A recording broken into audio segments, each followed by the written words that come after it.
नमस्कार मु clinical dietitian स्मृति रेखा नायक शुणिक बहुत दुख लगे जो मैंने कहते 15 वर्ष डायबिटिक 20 वर्ष है मु मेडिसिन टाइप 2 डायबिटिक रे मेडिसिन खाई खाई चली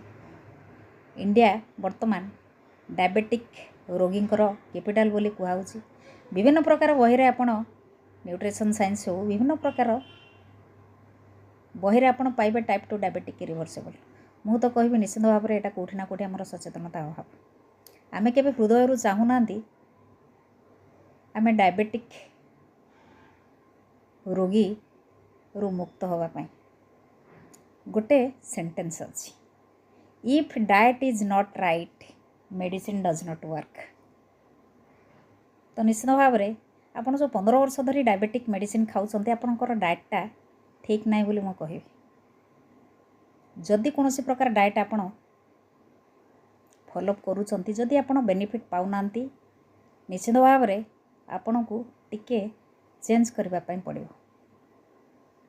थैंक यू सो मच।